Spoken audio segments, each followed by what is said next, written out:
As the fiery ball of rock that was 2022 comes to a close, it's time to reflect on some of the best games that 2022 has brought us, games that should also prove to be substantial performers as we move through into 2023. I'll be covering a variety of games from a variety of different genres, and I'll have some honourable mentions throughout the way as well, because of course, it's impossible to cover every single thing. Without any further ado, let's jump in and take a look from across action, strategy, open world, and a few personal picks on the best games from 2022. If you're new here, my name is JumboPixel. Please do consider liking the video. These videos take a lot of effort, and without any further ado, let's jump in. First and foremost on my list, and the newest addition actually, it's Marvel's Midnight Suns. And before you go any further, no, this is not actually coming from a Marvel fanboy. I'm sure I enjoy the franchise, the films are good, etc., etc. But what sells me on this game is less the Marvel Midnight Suns part and more the tactical strategy game that you can see here is based around a card game mechanic, pulls the Marvel heroes into the world, and uses their unique flares to add a little bit of variety and interest to the tactical XCOM-style battles. Because of course, this game was developed by Firaxis, the developer of the tactical strategy shooter XCOM 2. However, there's another world, of course, inside of Marvel's Midnight Suns, and if you're a fan of Marvel, then you're gonna love this, by the way. There is just about everybody here in this unique story, and it really is a story-driven world. Because outside of these tactical combats or even these cutscenes that you can see appearing before them, there's a variety of things that you can do, including exploring the open world, building up relationships with the characters through dialogue or bonding, a variety of other things. You will have seen the character customization at the start. Here I am, the bad-looking lad himself. All in all, Marvel's Midnight Suns surprised me. I expected a tactical strategy game, and I somewhat got that, although, to be fair, maybe not quite into the level of detail that I might have expected out of XCOM 2. But in exchange, I got much more. I got a real world where you can roam around, explore, unlock things, get new gear, etc., etc., within the confines of this sort of home space. This includes, of course, also the ability to unlock and progress, research, technologies, new gear that you can use in missions, and everything else that you would expect. Firaxis did a great job with Marvel's Midnight Suns, and I'm confident that strategy and action gamers alike should enjoy it. And yeah, it's a little bit simsy sometimes. Moving on to my second option, and here it is. It's Elden Ring. This one surely will be proven to be Game of the Year for 2022, and I think for good reason. I came into it as somebody, personally, who hadn't played much Dark Souls, was spending most of their time at that moment in time playing strategy games and looking at maps. And so Elden Ring was a step outside of my comfort zone, something I thought would be very challenging. And of course, its combat system in that really gritty Dark Souls, somewhat unforgiving style was and remains a challenge. The world itself is open world with some constraints and refinements. It's not the beautifully open world that you might expect from something like Skyrim, but, actually, surprisingly, it does a fairly good job at building a dynamic, robust, and interesting world. Is it an open world RPG to the Skyrim extent, like I said before? No. But of course, it brings that gritty Dark Souls element. There's also the fact that it's a living world. Here you can see me watching the bloodstain of another player, who unfortunately decided to just walk off the edge of that cliff.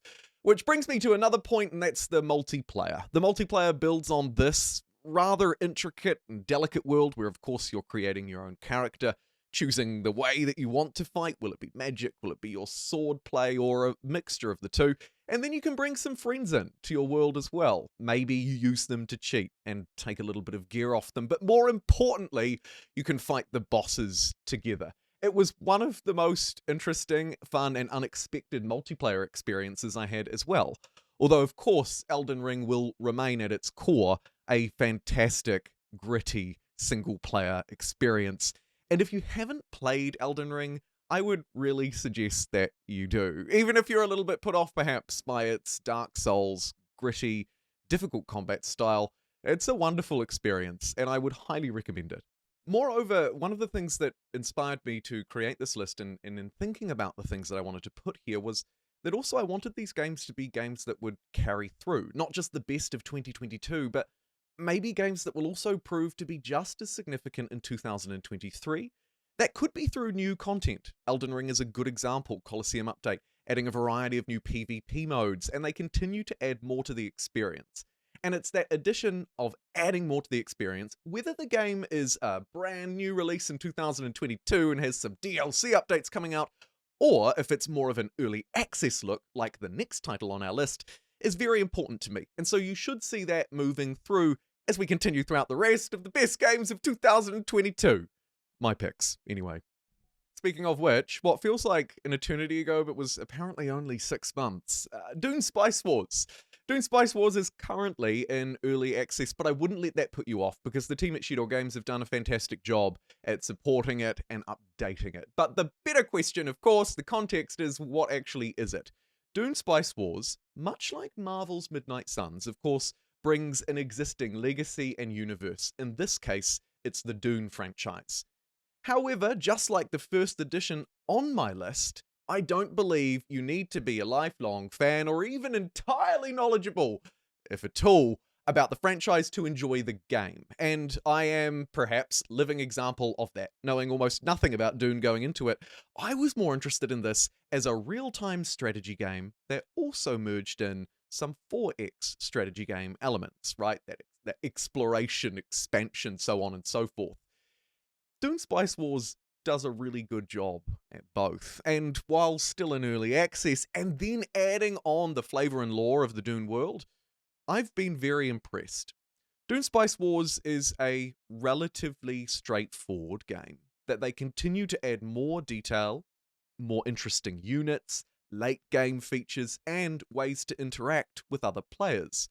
Dune Spice Wars also continues to receive more game modes, so if you purchased it like me back in April or something of this year, you would have been faced with a relatively limited experience. 4 in-game houses, you jump into a game, and of course it's the last house standing that wins, whether you want to take them down militarily by destroying their home base, or you could look to a political victory. Maybe you seize political control of the territory instead.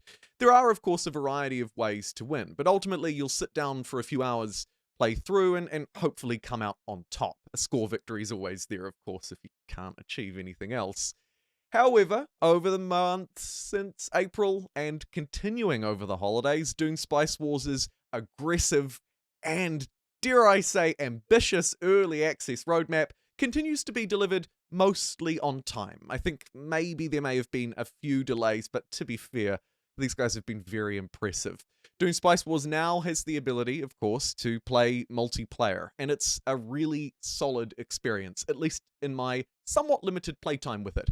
We also have a new house and new later game units, ships that fly, more machines, and additional things that we can build on our villages in the game as well. You've just seen me take over a village as I now try and sneak back through a sandstorm to get back to my home base. Dune Spice Wars is a really interesting real-time strategy game, and like I said at the start of this brief discussion on it, and I will keep these mostly brief, although I'd be happy to go into detail on anything further if you are interested, so do leave your comments below, and we can get involved in a little bit of a dialogue. That's actually probably a pretty good message for the rest of this video as well, because there will be, of course, many games that haven't been included in this list that maybe you down there in the comments section feel like they should have been. So let me know, and we'll have a good discussion and see if we can hive mind together anything that may have been left off this list.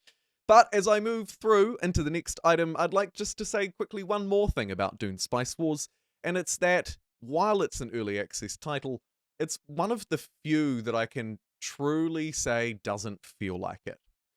From the polish to its presentation, again, their aggressive and ambitious update, community support, schedule, the social things they're doing around the game too. It's promising, and I really enjoyed my time with Dune Spice Wars this year. Moving along, and this one, feel free to flame me below, wasn't actually a full game that released in 2022. 2023, hopefully, will be when we'll see that, although I don't know. This is Manor Lords, and the footage that you're watching is from the Manor Lords demo. The demo did release this year, so haha!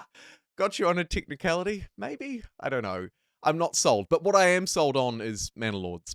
Manor Lords released its city building demo, and that's what you're watching here, some footage that I'd captured from earlier in this year.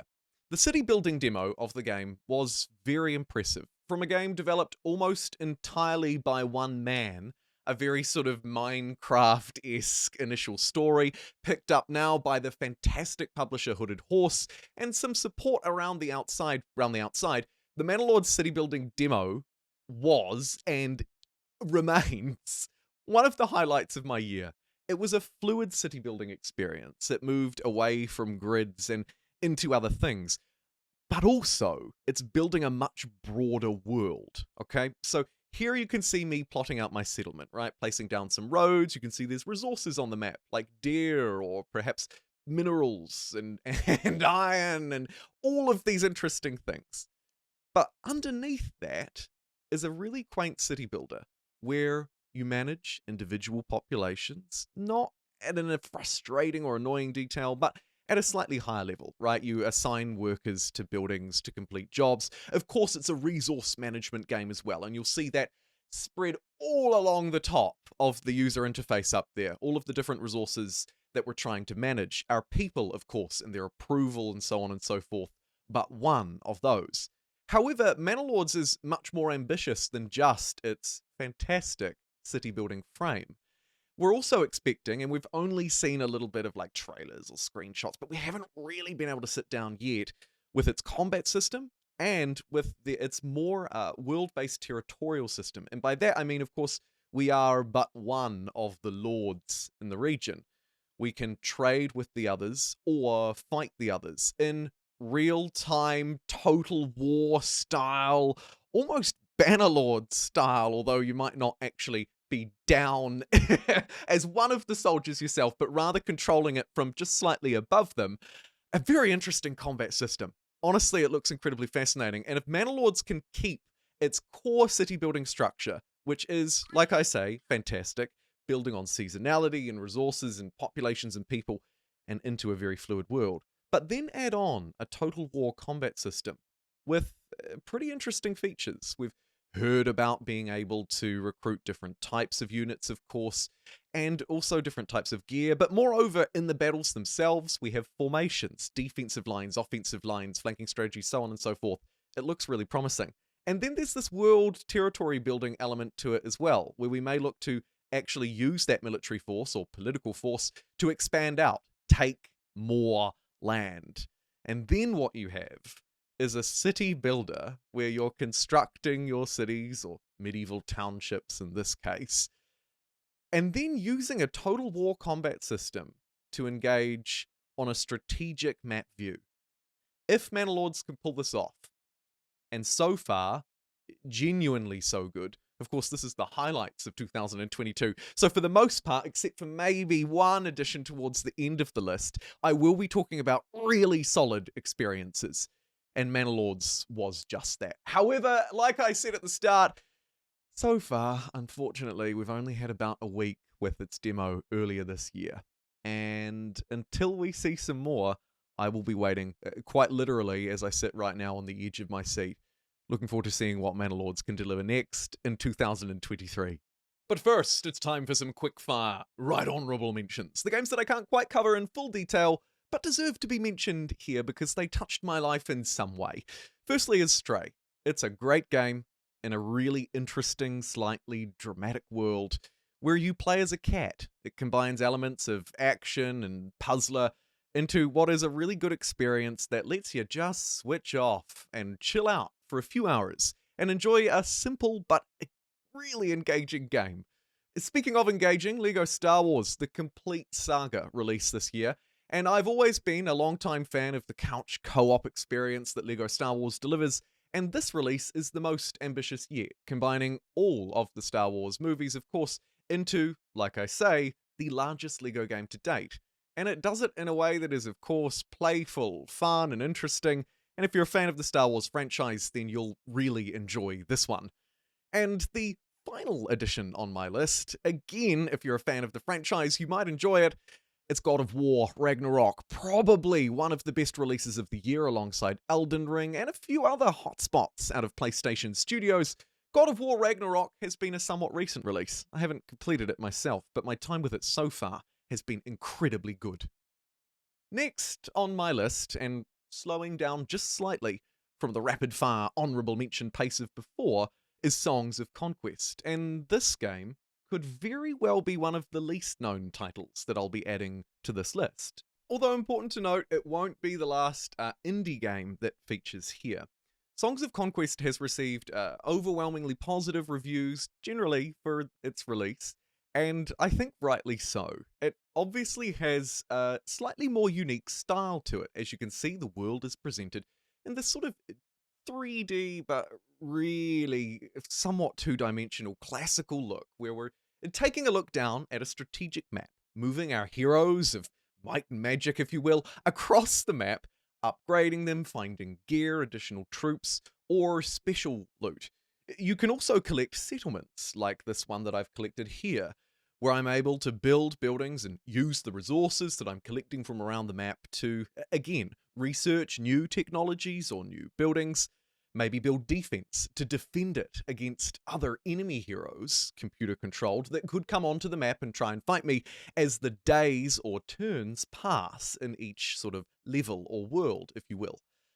But then, underneath this overview, which, by the way, is set in quite a difficult world, Songs of Conquest won't necessarily hold your hand once you get past some of the fairly or very easy fights in the first sort of few rounds or turns of a level, and it continues that hardcore playthrough or strategy throughout. But then you get into this. It's fighting, and it's battle mechanic, which if you want to, you can just skip entirely, or you could choose to fight other players.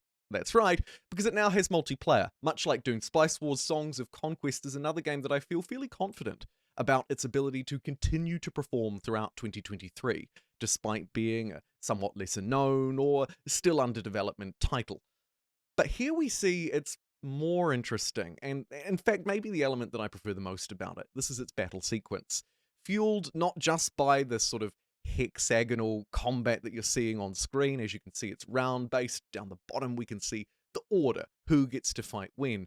But also it's supported by a variety of magical or essence abilities. Different types of units can do different things, of course. Defense, attack, buff. But then you bring in your spells, which there's a huge number of, and you end up engaging in what turns out to be, maybe not necessarily at surface level at first, a really deep, detailed strategic fight, if you want it to be. Or you can just skip it altogether and play in the overworld here. Level up, loot, grab new gear, new heroes, new troops, whatever it may be. Songs of Conquest continues to add more game modes and more support, and really is probably worthy of the sort of pseudo award for the least expected addition to the list, because I didn't know anything about it before it released. I feel like I just kind of stumbled upon it and thought, yeah, let's live stream this today. And the rest for Songs of Conquest, for my experience, is history. It's a great game. Moving along to a game that perhaps deserves the award for the most difficult game on the list, or maybe the most niche game. A friendly reminder, there are time counts below. This is Terra Invicta. Terra Invicta is the first grand strategy game. I think it'll be one of only two to make it to this list.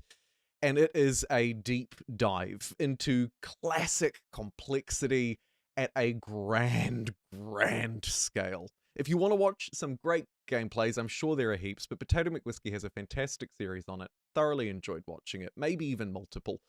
Terra Invicta does something wonderful. It somehow manages to merge two highly complex games into one, but a small caveat here, as I've already mentioned, it is a difficult experience, and one that is still under development. So approach this with a little bit of caution, but incredible optimism. Terra Invicta rightly deserves its overwhelmingly positive reception, even in its somewhat rough early access state. Terra Invicta is an incredibly complex strategy game, where essentially we are vying for control of Earth as one faction facing an alien invasion. Will we work with them? Will we work against them? And how does that play out? Well, it plays out at different spheres. Here you can see, of course, the Earth view, where I'm trying to build up control of different nations for resources, shaping their politics, researching new things, and sending my people, my counselors, on different assignments. Could be for political sabotage, could be to take over a nation, or fight against one of the perhaps rival factions here on Earth. And then as we move through and the alien threat becomes more real, it starts to impact us more. Direct strikes on Earth, we learn more about it. The game then steps out into the solar system, and it's kind of like you're taking on a whole new game again, because this thing is freaking massive. It's fueled by sort of somewhat story-driven events as well. As you can see, many of them have come up. A lot of them are related to the assignments that you'll send your counselors on.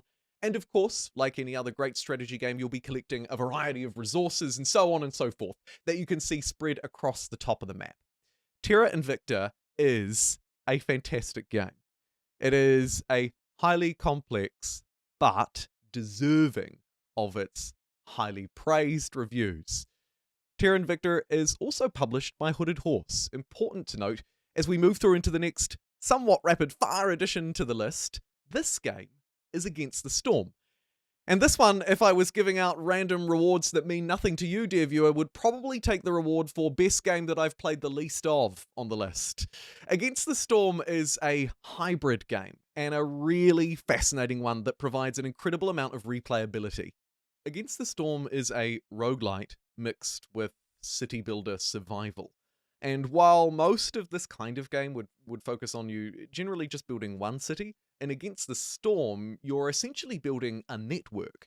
You've been charged by the Scorched Queen to reclaim the wilderness of the land, and you as a viceroy select what initially is just one tile on the overarching map, and then you zoom in, like I am playing here, and start to build a settlement. You discover new areas by clearing trees, clearing the fog. Of course, it's got resource management aspects to it as well, but what Against the Storm does best is that roguelite thing, and my god, it is good. As you play through an individual city or settlement, like I'm doing here, there'll be various checkpoints, stage gates, unlocks, achieves, whatever you want to call them throughout, where you'll be faced with different decisions. Do you want to unlock this kind of building and be able to produce lots of food? Or do you want to go this way and be able to do clothes, riches, or maybe resources? The game presents you with a variety of sometimes, selecting a card, one of three, other times much more difficult decisions as you race against the clock to try and beat the endless number of possibilities that Against the Storm delivers. It's a game that I'd like to cover a lot more on the channel as we move through into 2023, and looking at its ambitious roadmap, I don't think that will be a problem. And taking the award for the most poorly reviewed title on my list is Victoria 3. Victoria 3 is a paradox game, a grand strategy game set from, as you may have figured, the Victorian era, and we're tasked with running a nation with complex politics, of course with a military, but largely this is an economic simulator at its core, and so all of those other functions tend to bleed out from its core economic system. Victoria 3 is, like I say, the least popular game on this list, and criticism has been levied fairly against it. It has more to do. And thankfully, so far, Paradox seem incredibly responsive and interactive, at least engaging with the community and pushing out updates. Updates that I've covered regularly here on the channel because I genuinely enjoy what Victoria 3 has to offer. Victoria 3 provides us with the ability to build and shape almost any nation, at least those that are playable. Some of the more remote nations or less formed nations are not. But the sheer scale that Victoria 3 offers has me very excited. I'll continue to play Victoria 3 in its current state. It's not in a bad way. Don't take my criticism and sort of jabs at it here wrong. It's making my list for my best games in 2022, and for good reason. I've had a lot of fun in Victoria 3 building up minor nations and trying to take down great powers, taking over the landscape that is the 1800s Earth for all of its rights and its wrongdoings. The politics of managing a nation is interesting. The military, while probably needing some further expansion, delivers a fairly solid or at least functioning system that has enabled me to take down both powerful and minor nations alike. I expect Victoria 3 to continue to receive a lot of free updates like it has done this year in the first part of 2023. And then if Paradox's general strategy is anything to go by, it will probably receive after that months and months, likely years of further content, free and paid. I'll be keeping my eyes closely on it. I thought I'd put it towards the end of the list because many people will have tuned out by now, and this one is maybe slightly more related to me, and of course, a slightly more niche title, being a grand strategy game. But I would really encourage you to give the Victoria 3 game or franchise a go. And with that, everybody, as I take a look at some Humankind footage to end here, and a shout out to Humankind, which of course released its Together We Rule expansion this year, a personal highlight of me for what is and remains one of my favourite historical strategy games of all time. Also, the JumboPixel Avatar launched this year, another personal highlight for me. That brings us to the end of this video. So what do you think about my picks for the best games of 2022 and hopefully the best ones that will continue throughout 2023? I'm fairly confident in my list. I think there's going to be something for everybody here. And of course, if you're a regular viewer of the channel, plenty of strategy game picks for you to take out of this video as well.